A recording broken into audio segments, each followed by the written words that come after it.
छात्रों, आज हम पुनः प्रकृति के सुकुमार कवि सुमित्रानंदन पंत द्वारा लिखित प्रकृति परक एवं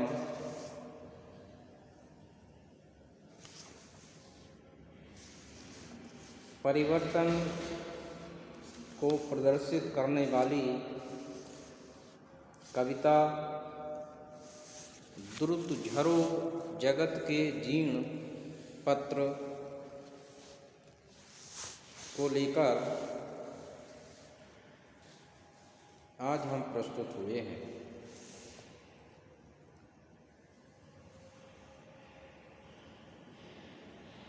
पंत जी ने इस कविता के माध्यम से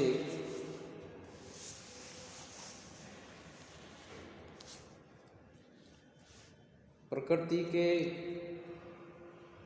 परिवर्तन के साथ साथ हमारे जीवन के परिवर्तन की ओर भी संकेत दिया है।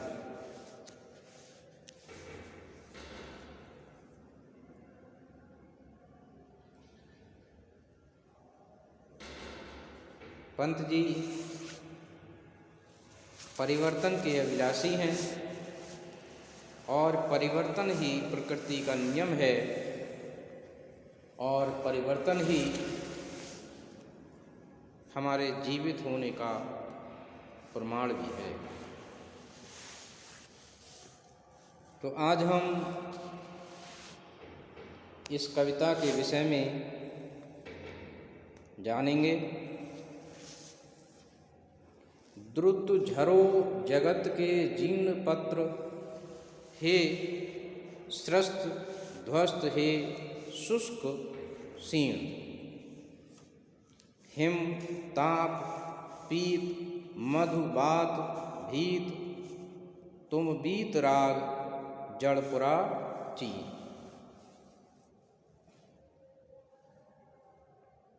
कि द्रुत झरो जगत के जीर्ण पत्र।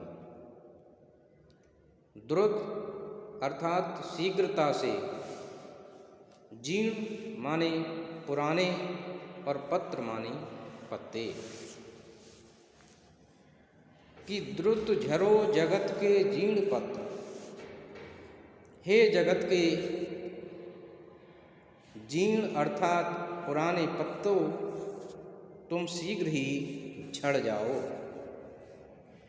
हे स्रस्त ध्वस्त हे शुष्क सीर्ण। स्रस्त ध्वस्त अर्थात नष्ट प्राय, शुष्क माने सूखे और सीर्ण माने निर्बल। हे नष्ट प्राय और शुष्क और निर्बल पत्तों, तुम शीघ्र ही झड़ जाओ। हिम ताप पीत मद भात भीत, तुम बीत राग जड़ पुराचीन।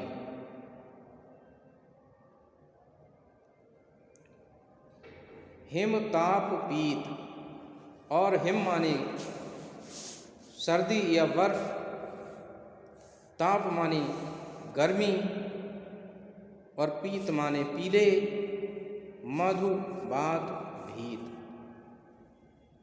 कि जो अत्यंत पुराने हो गए हैं, जो अत्यंत जर्जर हो गए हैं, जो नष्ट प्राय हो गए हैं, जो सूख गए हैं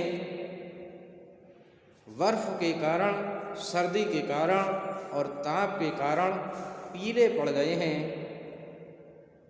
मधुबात भीत, और जो है वायु के जरा से झोंके से भयभीत हो रहे हैं। तुम बीत राग जड़ पुराचीन, तुम नीरसता से युक्त हो जड़ पुराचीन अर्थात तुम अत्यंत पुराने हो गए हो, इसलिए अब तुम्हें इन पेड़ों से झड़ जाना चाहिए। क्योंकि जब पुराने पत्ते पेड़ों से झड़ेंगे तब निश्चित रूप से नए पत्ते उनका स्थान ले लेंगे।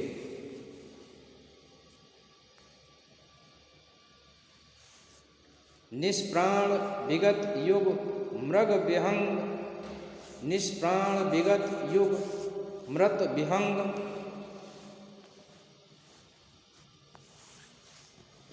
जग नीड़ शहद ओ श्रासहीन, च्युत अस्त व्यस्त पंखों से तुम झर झर अनंत में हो विलीन।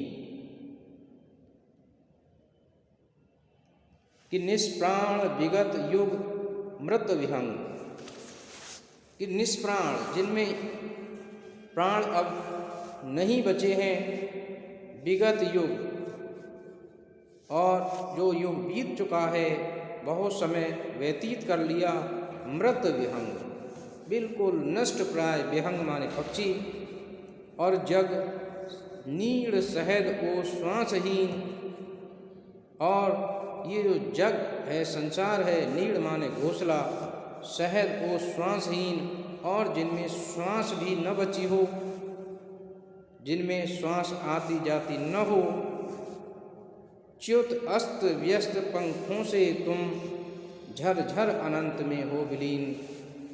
तुम जो है श्वास से रहित हो गए हो, इसलिए तुम्हें इस घोंसले को छोड़ देना चाहिए।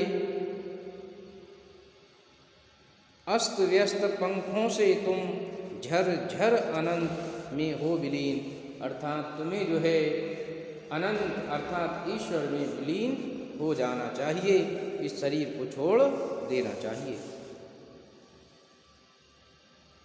आगे कवि कहता है कि कंकाल जाल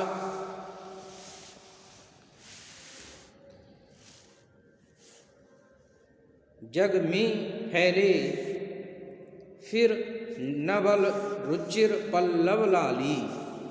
कि कंकाल जाल जग में फैले, फिर नवल रुचिर पल्लव लाली, प्राणों की मरमर से मुखरित जीवन की मांसल हरियाली। कवि आगे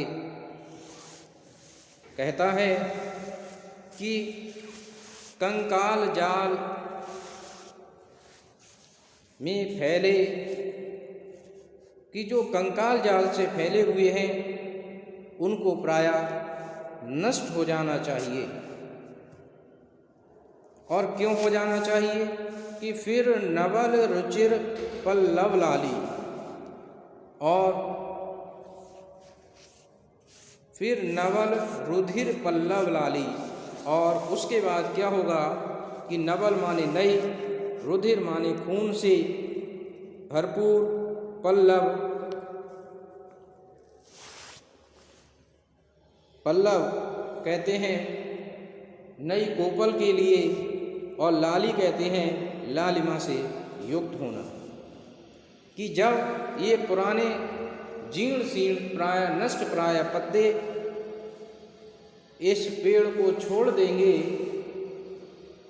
तो निश्चित रूप से फिर नवल रुधिर नए रुधिर से युक्त और नए पल्लव से युक्त नई कोपल निश्चित रूप से इस पौधे पर उत्पन्न होंगी। प्राणों की मरमर से मुखरित, मरमर कहते हैं स्वर्ण के लिए, प्राणों की मरमर से मुखरित जीवन की मांसल हरियाली। और जिस प्रकार से नई कोपलें उत्पन्न होंगी उसी प्रकार से जब ये कंकाल जाल समाप्त हो जाएंगे तो निश्चित रूप से नए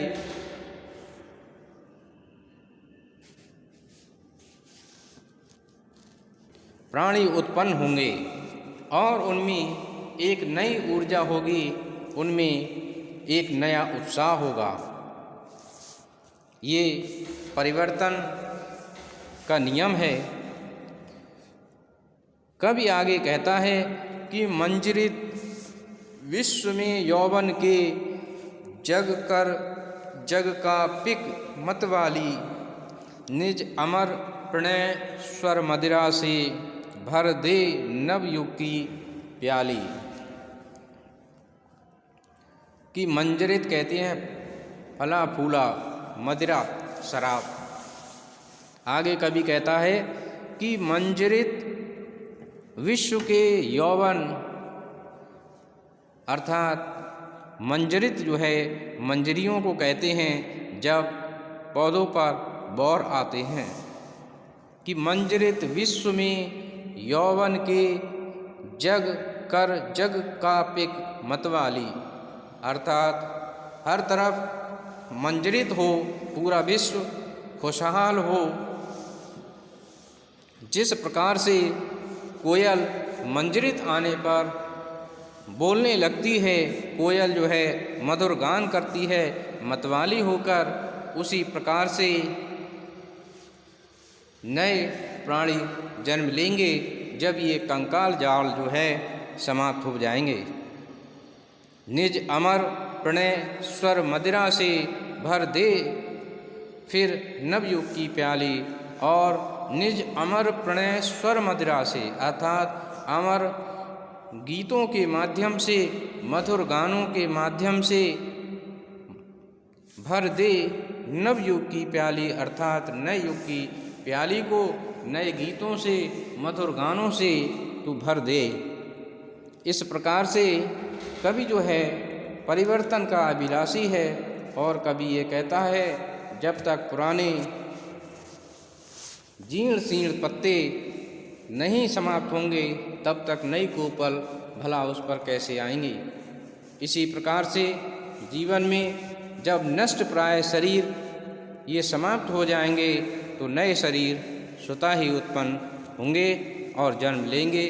यही प्रकृति का नियम है कि पुरातनता समाप्त होती है और उसका स्थान नवीनता ले लेती है। तो मैं समझता हूँ छात्रों आपने इसको समझा होगा। धन्यवाद।